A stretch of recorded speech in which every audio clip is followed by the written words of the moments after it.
मुसलमानों, आखिर कब तक दूसरों के सहारे जीते रहोगे?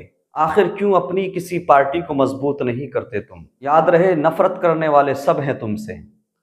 कुछ ऐसे होते हैं जो तुमसे खुल के नफरत करते हैं, कुछ ऐसे होते हैं जो पर्दे के पीछे से नफरत करते हैं।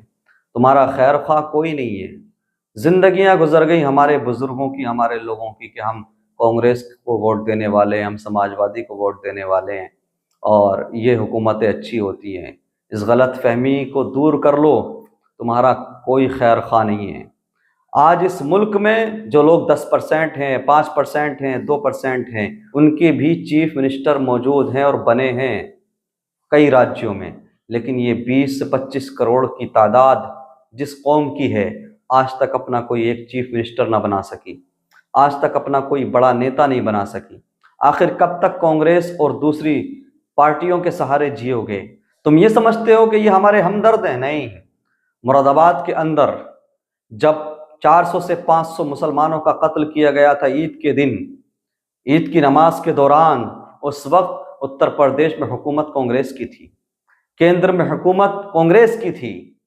और आज मैं आपको बताता चलूं, आपको याद होगा कठुआ रेप केस, जिसमें 8 साल की बच्ची आसिफा को हैवानियत का शिकार होना पड़ा। आप और हम जानते हैं कि कुछ गुंडों ने, भगवाधारी गुंडों ने उस बच्ची के साथ बलात्कार किया, रेप किया और उसका कत्ल किया। जानते हो आप, उन बलात्कारियों के हक में रैली निकालने वाले जो नेता लोग थे, उनमें से एक नेता का नाम है लाल सिंह, जो जम्मू कश्मीर का नेता है। ये पहले बीजेपी का नेता हुआ करता था। ये बलात्कारियों का सपोर्टर है, रेपिस्ट का सपोर्टर है। लेकिन जानते हो आप, इसी नेता को कांग्रेस पार्टी ने अपनी पार्टी में शामिल किया है और इसको टिकट भी दिया जाएगा। प्रियंका गांधी ने इसके साथ मुलाकात की, इसका वेलकम किया, कांग्रेस के बड़े बड़े लीडर्स ने इसका वेलकम किया, स्वागत किया और इसके साथ प्रेस कॉन्फ्रेंस की, इसे कांग्रेस में शामिल कर लिया। जरा आप सोचे तो सही, आखिर प्रियंका गांधी जी ऐसा कैसे कर सकती हैं? जो एक छोटी बच्ची का गुनाहगार है, उस नेता को अपनी पार्टी में शामिल कर रही हैं। जो 8 साल की आसिफा का गुनाहगार है, जो 8 साल की आसिफा का रेप करने वालों का सपोर्टर था, उनका साथ देने वाला था, उनको बचाने वाला था, उस नेता को कांग्रेस पार्टी ने अपनी पार्टी में शामिल किया है।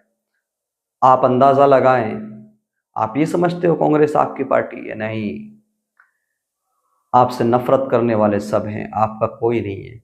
जब तक आप अपनी क़ियादत मजबूत नहीं करोगे, जब तक आप खुद अपनी किसी पार्टी को मजबूत नहीं करोगे, जब तक आप खुद सियासत में मजबूत नहीं होंगे, आपकी बच्चियों को ऐसे ही निशाना बनाया जाता रहेगा, आपकी मसाजिद, आपके मदारिस को टारगेट किया जाता रहेगा, आपके उलमा को जेलों में, कैद में डाला जाता रहेगा।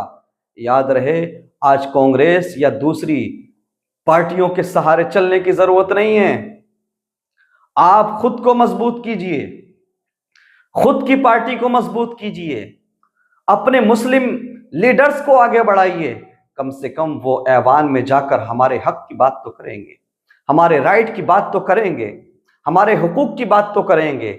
आप मुझे बताइए, आज कौन है, कौन सा नेता है जो हमारे इश्यूज पर बोलता है? नहीं, चाहे वो कांग्रेस के लीडर्स हों या दूसरी पार्टीज के लीडर्स हों, कोई बोलता हुआ नजर नहीं आता। मुसलमानों के खून को तो खून समझा ही नहीं जाता, पानी समझा जाता है।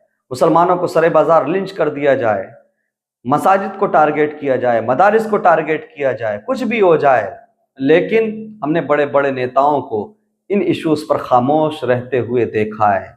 इसलिए मुसलमानों, ये दूसरी पार्टियों के सहारे जीना छोड़ दो, अपनी किसी पार्टी को मजबूत करो और ये ख्याल दिमाग से निकाल दो कि अगर हम अपनी पार्टी बनाएंगे या अपनी पार्टी को मजबूत करने की कोशिश करेंगे तो क्या हमारी हुकूमत तो नहीं आ सकती? ऐसा नहीं है। 2% वालों ने, 5% वालों ने, 10% वालों ने अपने चीफ मिनिस्टर बनाए हैं। क्या तुम 20 से 25 करोड़ मुत्तहिद होकर अपने लीडर्स को आगे नहीं बढ़ा सकते? क्या अपने कौम के लोगों को आगे नहीं बढ़ा सकते? ये गुलामी करना छोड़ दो। मैं समझता हूं, जब तक आप इन पार्टियों की गुलामी करते रहेंगे, आपका मुस्तकबिल रोशन नहीं हो सकता। आपकी आने वाली नस्लें आपको गालियां देंगी, आपको कोसेंगी कि आपने सियासत में अपना कोई कद नहीं बनाया, अपनी कौम को मजबूत नहीं किया, बल्कि आप जिंदगी भर दूसरी पार्टियों की, दूसरे लीडर्स की गुलामी करते रहे। इसलिए ना कांग्रेस हमारी है, ना बीजेपी हमारी है, ना समाजवादी पार्टी हमारी है।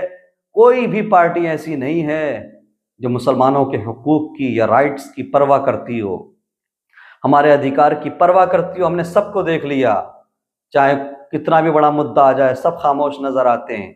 इसलिए अपनी पार्टी को, अपने लोगों को मजबूत करने की कोशिश करें।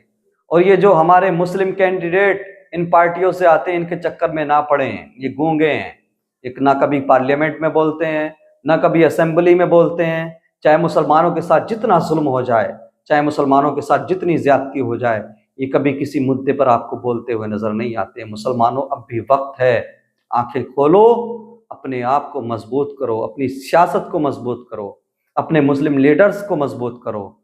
तब देखें आप, कोई आपके हुकूक की पामाली आसानी से नहीं कर पाएगा।